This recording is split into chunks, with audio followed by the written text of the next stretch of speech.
You gotta tell it in your relationship, in your marriage, on your job, on your business, on your whole life. You gotta tell yourself constantly. Every time this happened to me, why me? This why it's never that person, but always me. Maybe because you're the strongest. Maybe you're the strongest. Nothing ever works for me. We have signed a contract with those words. We have signed a contract with those words, and you don't ever even realize you have renewed the lease every time you repeat it. Every time you repeat those words to yourself, all you do is renew the lease. That's why people will say that sometimes you talk yourself into ticket and you talk yourself out of ticket. And sometimes you don't have to say nothing. You just drive yourself into ticket. But most people can talk themselves out of ticket. They're like, whew, I'm good at the mouth. I know somebody. When this person tell your story, you believe that story. They say it with a straight face. They say it's so good and so calm. You will believe that story.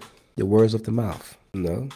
That person's good. That's some live story, but they'll tell you so good, you're going to think it's true. You're going to be questioning yourself. Like, damn, is that true? You know what I'm saying? You will literally question yourself or question your existence when a person puts some lies down and tell you some stories. You know what I'm saying? So we don't realize that we are renewing the lease every time we repeat these words to ourselves, which can make you feel unaware of the power and responsibility you have. So this morning, it's about agreement. Faith is the key to breaking free. It's about agreement, and it's about breaking free from that agreement. That's what the day is about. Trust that God truth can override your old words and belief. You have to trust that God truth will override your old words and your belief. Because every time you say, I will always struggle, you will always gonna struggle. I don't care how much you pray to God. If you keep telling yourself you will always struggle, and you can pray 20 times a day, you will still struggle. Because when you tell yourself those words, heaven receive it. Heaven clocked it. That's why words is very important. You have to speak positively in your life, in your kids' life, over your kids, especially wife. Wife can build the husband up just by words. You have to speak positive into your husband's life. You have to make him feel like the king when he walk out that door, regardless of what people might say about him. There's few people that when they say something to certain people, they walk out here with a shoulder up, chest back, head up high, because they believe, yes, the one person that's important to me, my wife, said this about me. Believe in me, trust me. But when you belittle that man, the more you do it, the more he believe it. And then you wonder why. You say, oh, see, I was right. Yes, you were right, because you spoke it into existence. You was right because you spoke that into existence. You call him a liar. What do you think gonna happen to him? You keep calling him a liar. You think it's gonna change, that he's not gonna be a liar? Even if you think he's a liar, that's the words that you can pass from that being a liar. He bend the truth sometimes, but he's a great man. He's trustworthy. You have to speak these things into his life, into her life as well. And that's how things gonna be different. That's how you're gonna have a great relationship. But every time you want to speak negative, and then you wonder why you getting negative results. I cannot put my money in a machine for Coca-Cola and get a Fanta unless I press a Fanta. But if I press a Coca-Cola button, it's always gonna be a Coca-Cola gonna come out. So if I keep telling this man he's good for nothing, oh, he's lazy, oh, he's a 2-minute man, or whatever it is, you this and that, he's this and that, what do you think will happen? You think it's just gonna change overnight? That's why who you hang out with, your influence can determine your future as time. That's why you have to cut off from certain people. You have to separate yourself from certain people. You have to be your own person and speak this affirmation to yourself each and every day. When you wake up in the morning, after you pray, you tell yourself, I am great. I am the best. One thing I always tell myself, I am the best deputy there is and ever will be. I don't care whoever believe it. I believe it. And the more I tell myself that, the more I become the best. Everybody, you can't satisfy everybody. Some people are going to be jealous of you. Some people are going to look at you funny. But you have to keep telling yourself that. I'm gonna get promoted. You will get promoted. But if you say, nobody likes me, I never thought I'm gonna make it here. Oh my God. And you think any result gonna happen for all that attitude? Your day, I don't know if you ever heard it before, your day is determined by your attitude. If you go out here like everybody's against you, everybody will be against you. If you go out here with a great attitude, it doesn't matter what people say about you. You have a great attitude. You say your prayer. You're doing your thing. They can miss you all that stuff. They can say what they want to say about you. It bounces off and drop down. A bully does not keep bullying somebody if they don't care. They have to get a reaction. They have to get a reaction. If your girl says something funny and you react, guess what happened? That conversation keep going on and on and on. Somebody have to be silent. Somebody have to be like, all right, you got it. My bad. Me saying sorry don't mean I was wrong. It just mean that, hey, I'm trying to be the bigger person and end this conversation right now before we go any further. For we said something that we both will regret as a result of it. So, because every time you say, I was always struggle, having stepped back and said, okay, excuse me.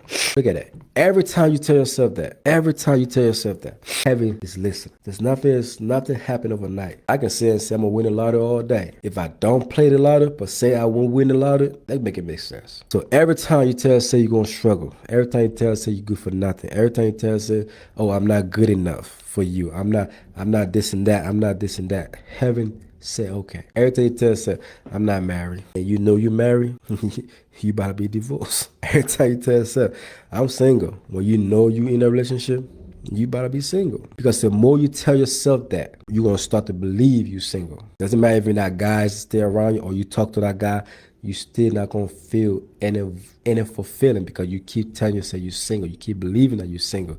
You keep repeating the same words, and heaven say, okay, you single, you single. So I guess he just there for formality, or she just there for formality. You good. You know what I'm saying? So every time you tell yourself you struggle, heaven step back and say, okay, you're gonna struggle. And every time you say, this run in my family, every time you say this run in my family, you just pass it to your next generation. That's why we have to break this stuff for next generation. We have kids. Some of you might not have kids, but if you start to have kids, and you keep telling this run in my family, your next generation will see the same thing. It runs in my family. High blood pressure run in my family. Player run in my family. Cheaters run in my family. Broke people run in my family. You keep telling yourself that it's going to keep going on. You're going to keep going on. The next generation is going to come after. They're going to see the same thing. And then when you get older, when you hear them saying it, you're like, nah, don't say that. It's too late. You started the trend. It's supposed to end with you. So I hope for this morning, we can end some of this generation curse that our mouth, not our parents, whatever our parents did, that's what they did. Now we can come up with that and break that. We can break that, right? So this does not run in my family. Doesn't matter if it run in your family or not. You have to break that curse. Because when you leave your family house and get up with that lady and you're getting married, you have created a different family. But when you still say it runs in my family, now you have taken it from your other family now to your new family you just built, and it's continued. You can say that run in my family, my mother family, my father family. But this family, no. It does not run in this family. Most of the things is not genetics. There is certain thing that is genetics that's going to fall to you from, from your mom, your dad, your family. But simple things that I'm a struggles, I'm broke, I'm no good. And some of you wonder why you're no good. Some of you wonder why you get a good man, you never keep them. Or you get a good woman, you never keep her. And they want to say, oh, all men's are ish, all women's are ish. No, we need to look at the source of our problem and fix it. A person that is comfortable with themselves, that speak positive, that know what to want, when they're in a relationship or whatever it is, and that other person was to leave, it does not affect them as much because they know where they stand. If I'm positive, you negative, and you get comfortable with your negativity, and your negativity get caught up with you, and you decide to leave because you feel like I'm not doing what I'm supposed to do as a boyfriend, as a man, as a father, because it's not what you want me to do. It's gonna caught up with you, and you're gonna leave. And when you leave, guess what? I will be comfortable. I will be good. We'll be on to the next. It's not going to affect me as much. But if I have the same mentality as you and I was to walk apart, it's going to affect me. And why is it affect me? Because I believe it. You believe it. We believe it. Now it become our reality. So when you say stuff like that, you just pass it on to the next generation. Every time you say, I can't help it, you just surround your authority. Every time you say, I can't help it, I just can't help it, bro. Why I go and cheat on my wife? I just can't help it smacking my girl. I can just help it, bro. I just got sticky fingers. I can't help it, bro. Whenever you tell yourself those things, you can't help it. You lose your power and you become weaker. You lose that power you have and you become weaker. And here's the truth that nobody likes. Some of you are comfortable with dysfunction. Some of you are very comfortable being dysfunctional because growth requires responsibility. Some of you do not want to take responsibility. So dysfunction is comfortable for you. Letting people do things for is comfortable for you. Being on government assistance is comfortable for you. Having your baby daddy pay a little 200-300 child support and you be good. It's comfortable for you. Don't want to help that man out, pay the bills and everything because, 50-50, the man saw paid everything. I saw just a little cute and a little pretty and just sit down. It's comfortable for you. Sometimes we handicap ourselves. We get so comfortable in doing something that we know nothing else to do. I'm comfortable sitting at home and working. She go to work, she pay all the bill. I'm comfortable just chill. She come give us some good D. You know what I'm saying? And we good. So what happened if another guy come, give her a better D, and is working, and is paying for stuff? What happened to you? We don't think about that. Okay. So some of you are very comfortable being dysfunctional because you don't want to take responsibility. It's your own life. You don't want to take responsibility. So being dysfunctional is good. So you can have excuses. So you can have something to blame. Someone to blame. You know what I'm saying? So you can have someone to blame or something to blame. Because taking responsibility is so hard. You have to do too much. You have to do too much just to be responsible. So being dysfunctional, it's easy. Why not? Do the bare minimum. It's easy. Why not? Excuse me. Right? Why not? It's easy. Why not? Why not? But this morning, we are going to cancel those contracts. We tear up those agreements. We stop speaking ceiling over our own lives. Because your future is not confused. It is written for your intentional words to guide it. Your future is following your instruction. And the question is, what have you been telling yourself? What have you been telling your future? What have you been telling what have you passed on to your next generation? Because they are listening. They are following your instruction about, oh, I'm useless. I'm not good enough. I don't have anything to offer you. I'm always going to struggle. And this never going to happen to me. All your future is doing is listening and following your instruction from your mouth. Because you cannot watch your mouth. The words you say out your mouth is important. The things you tell your family is important. You cannot say my family is dysfunctional and wonder why your family is dysfunctional. Because you believe it. You make your family believe this dysfunction. Everybody in that family believes this dysfunction. So they have nothing to give to society. They have nothing to give to society. So your future follow your instruction. And the question that you need to ask yourself is, what have I tell my future? So going to the dangerous agreement, So Lord, you need to break every agreement. You need to pray and say, God, break every agreement I have made with fears, with doubt, and with trauma. Teach us. Teach me to speak as I believe in you. Because we still believe in God all day, but we worry like a crackhead. I don't think a crackhead even worry. Because when they hit that, they gone. They Gucci. But that's why if you realize that most of those messages or letters that was written wasn't written to unbelievers. It was always written to the people in the church. It was always written to people that said they are Christian. They follow Christ. They believe in Christ. Those were the people that was living this functional life. That was saying all these negative things to themselves, to their family, passing all the things to them. When Paul wrote that letter, he was writing it to the church, like I said yesterday. Not nobody, not the pagan, not the unbelievers, not the Muslim, no, none of that. The people that believe that Jesus Christ was Lord, those were the people that was those things written to. You know what I'm saying? So when you say, I will always struggle in a relationship, you just sign a contract. Words are agreement, right? So check this out. So God asked Ezekiel in Ezekiel 37, can those bones live? He asked him, can those bones live? Ezekiel didn't say what he saw. He said, with what God says, demonstrating the power of speaking his truth. Once you align your words with God's promise, change become possible. There was a bone, skeleton, laying there.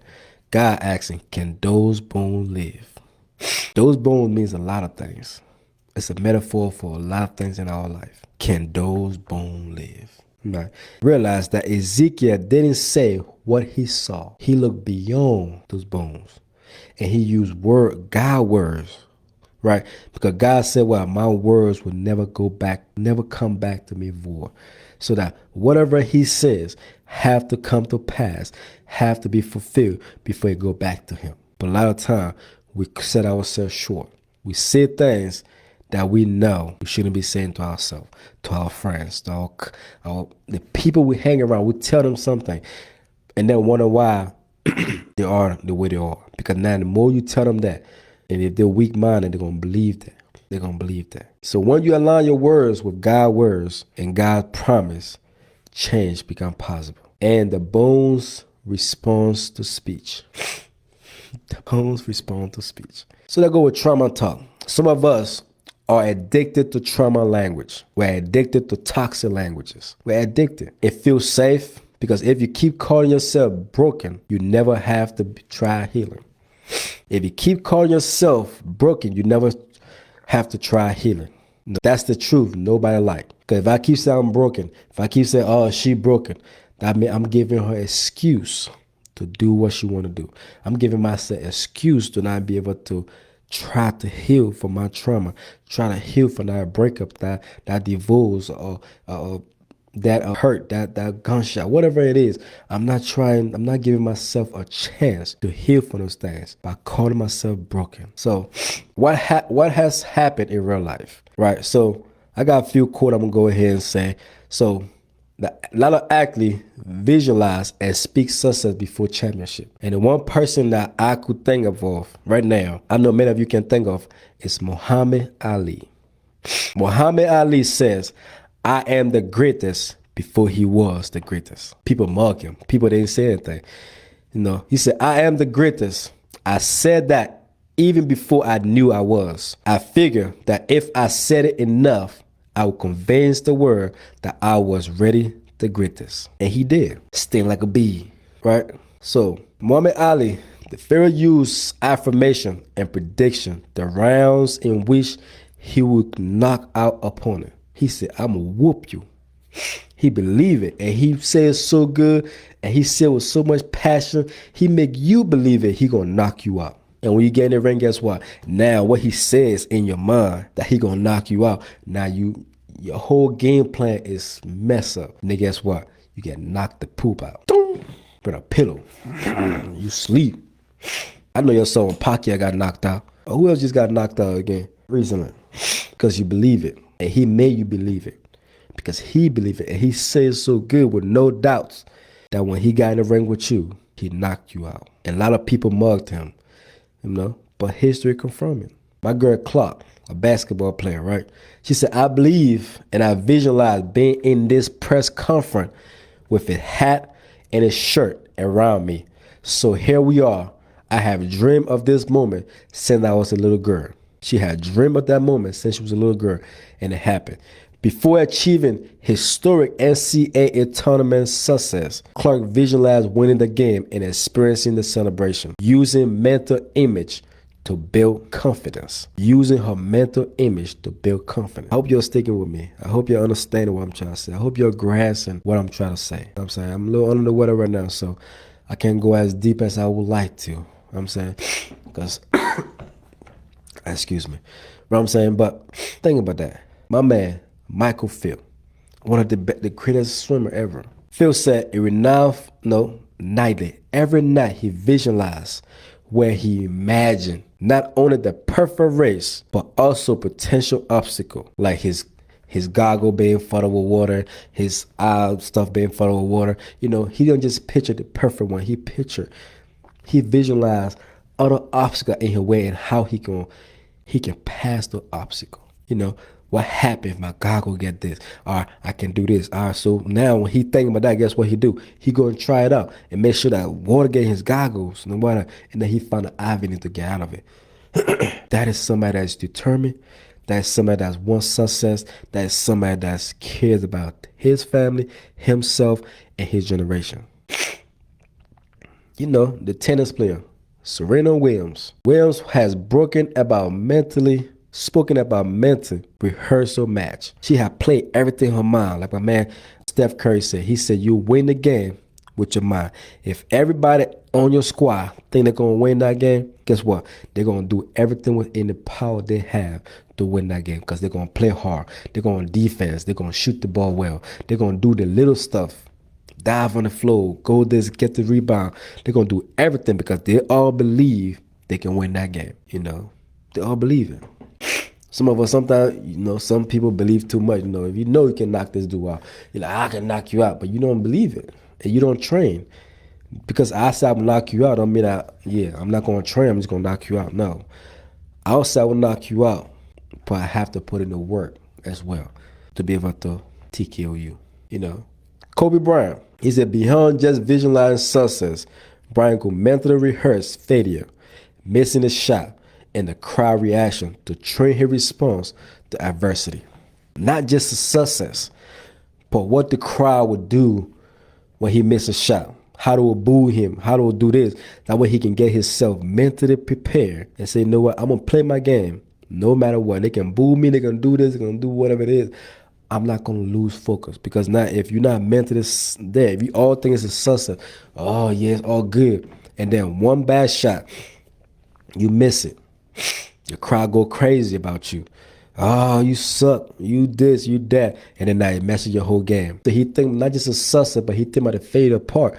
And then when he think about that, guess what? He look for a solution to that. Not just think about it, make it sit there. No, I'm going to think about it, but I'm going to give it a solution. So the solution and the answer to that problem is solved before I stop imagining. You feel what I'm saying? So that's why I tell everybody, don't come with me or always the problem. There's a problem.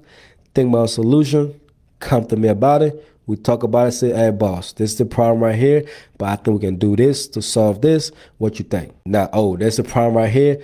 Figure it out. No. There's a problem? Yes, there's a problem. There's always going to be a problem.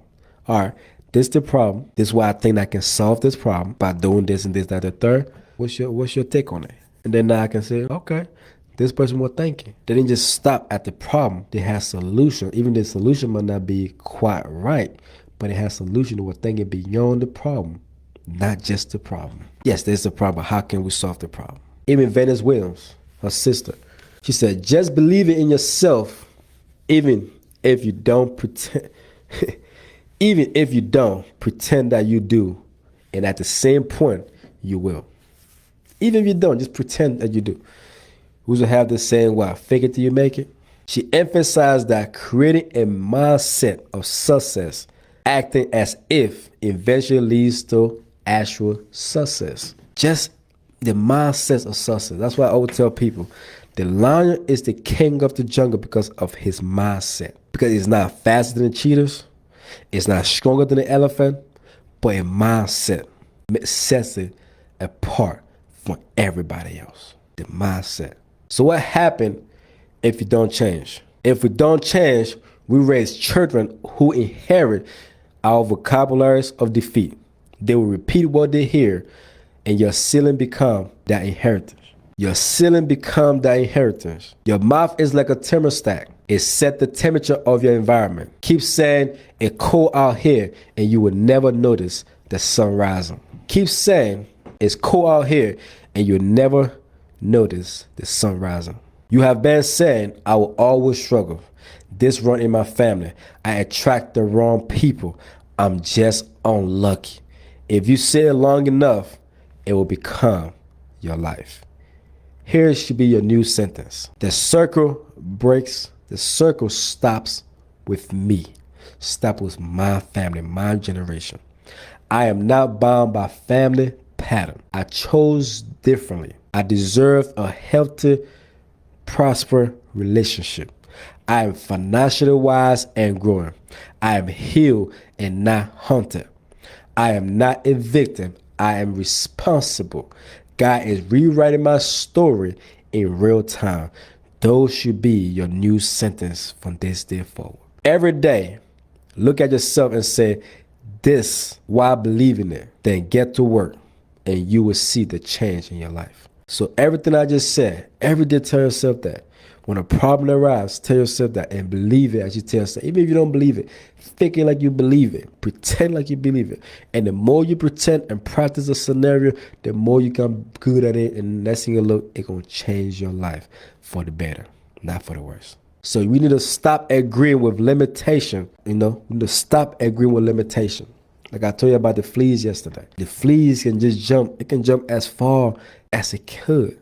But when you put in the jar and you close that jar and it jump, and no, it ain't going nowhere, it's going to lower itself. It's going to start jumping low. And I don't care if you open that leg or not, that invisible line is still there and it can jump higher than that because of his mindset.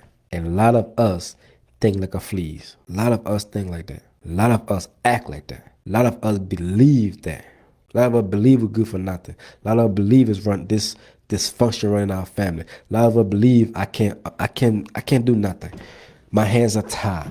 We always depend on the negative instead of the positive. So we need to stop agreeing with limitation. Start agreeing with transformation.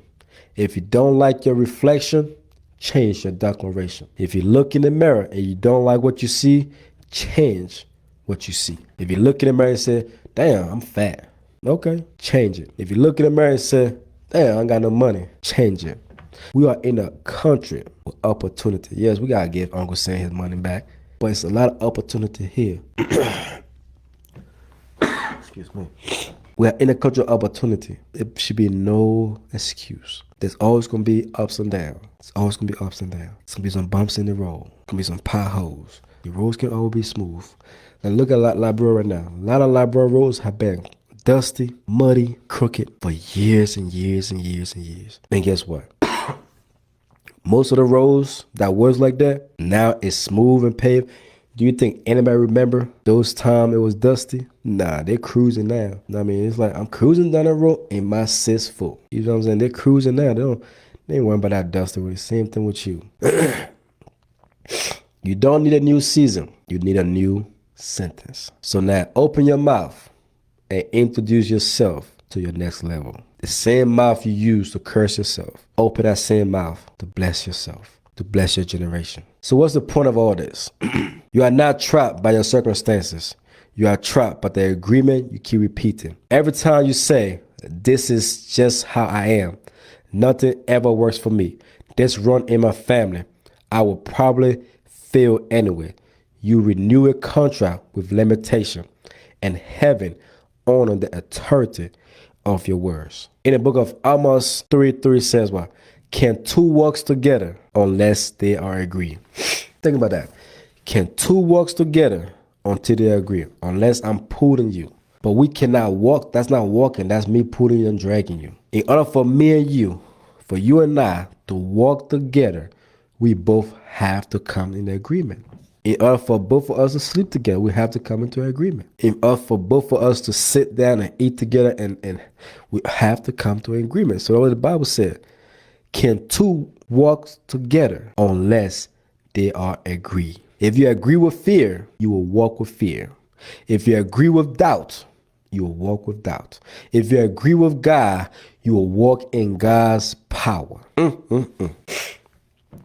So anything you agree with, you will walk with that thing. If fear come in your life and you agree with fear, you will walk with fear. Fear will be your best friend. If you agrees with poverty, poverty will be your best friend. If you agrees with struggle will be your best friend. If you agrees with a knucklehead dude, that knucklehead dude gonna be your best friend. If you agrees with a chicken hair girl, that chicken hair girl gonna be your best friend. Anything and anyone you agree with, you walk with that thing. You walk with that thing and that person. Your life follow your mouth. Your life follow your agreement. Your life follow your instruction. And then once you say something by yourself, your life follows that thing. So what do we learn from this? Words are legal language. Agreement are legal terms. Covenant, contract, commitment, all those things are legal terms.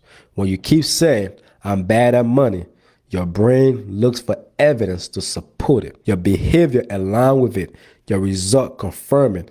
And it feels true, but it starts with an agreement. Generational language is real. Some of you inherit phrases like, men in this family don't stay.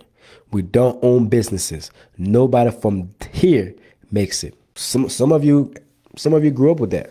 Some of you grew up with that. I think one of my buddy, he says what? He always says this right here. And I always tell him, bro, stop telling yourself that. He always tells himself, men in his family do not pass the age of 80. If he keep believing that and keep saying that, guess what's going to happen?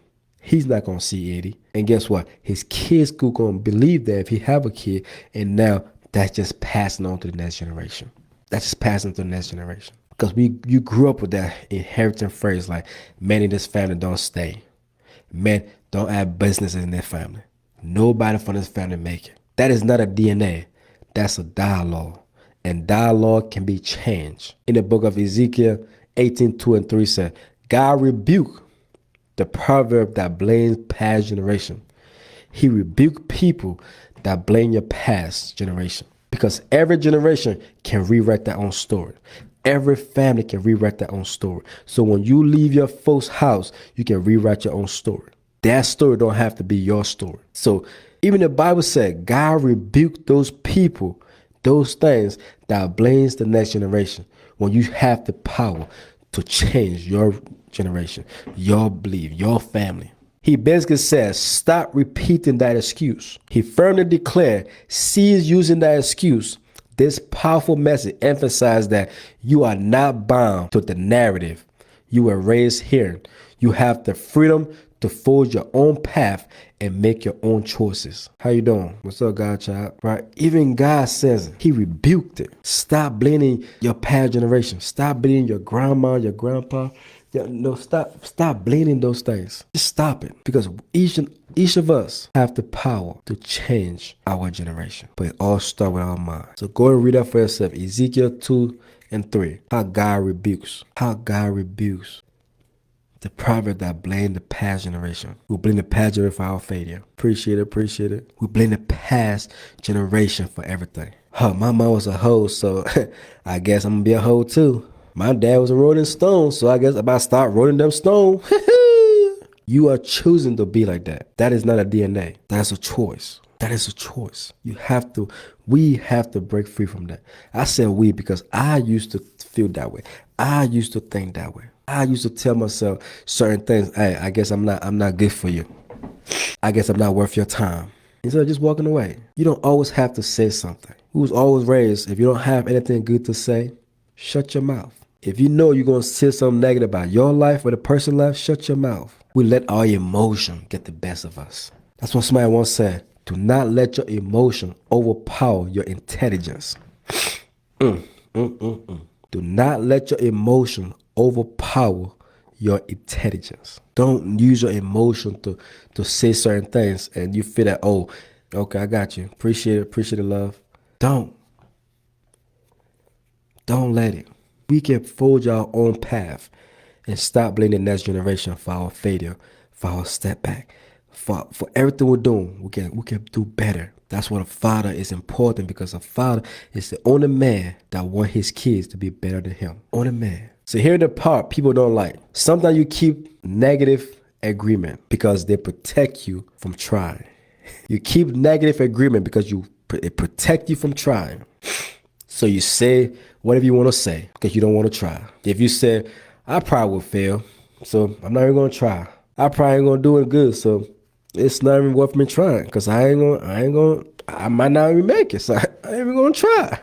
You tell yourself that negative thing just so you don't try and put in the effort and time. Because that's what people say. Whatever is important to you, you can make time for it. We all have 24 hours in a day. We all work. Some more than others. But we can still make time. If you want to do something, if you want that Birkin bag or you want that stuff, what you do? Put in some time. You get some time work. You want to build that house? Okay, how much it's going to cost? For me, I'm a number guy. I like numbers. I'm not good with numbers, but I like numbers, right? So because I'm not good with numbers, don't mean that if I put my effort in it, I'm not good because I didn't put my effort in it.